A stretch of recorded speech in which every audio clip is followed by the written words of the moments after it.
আমার খ্রিস্টীয় ভাই বোনেরা, আপনাদের প্রত্যেকে প্রভু যিশু নামে স্বাগত জানাই। আপনারা দেখছেন গড প্রমিস বাংলা চ্যানেল। আমরা এখন সকালের একটি বাক্য দেখব। বাক্যটি নেওয়া হয়েছে প্রথম পিতর 5 অধ্যায় 7 পদ।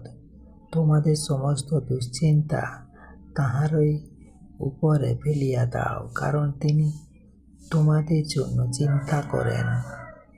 ঈশ্বর বাক্যে বলছেন, এই পদটি আমাদের মনে করিয়ে দেয় যে আমরা জীবনে একা নই। আমাদের মনের ভার, ভয় এবং আগামীকালের উদ্বেগ সবই ঈশ্বরের কাছে সঁপে দেওয়ার আমন্ত্রণ জানানো হয়েছে। তিনি কেবল মহাবিশ্বের সৃষ্টিকর্তা নন, বরং তিনি আপনার প্রতিটি ছোট বড় বিষয়ের প্রতি যত্নশীল।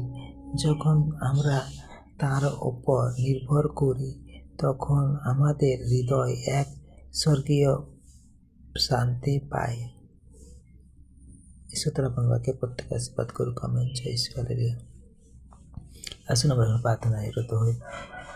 হে প্রেমময় ঈশ্বর, আজকের এই দিনে আমি আমার সমস্ত দুশ্চিন্তা, ভয় এবং মনের ভার তোমার চরণে উৎসর্গ করছি।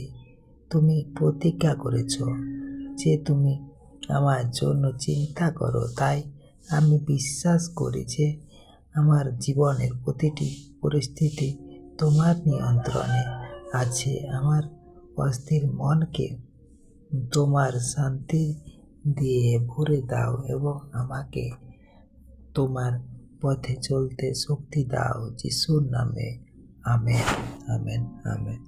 জয় যিশু। Praise the Lord.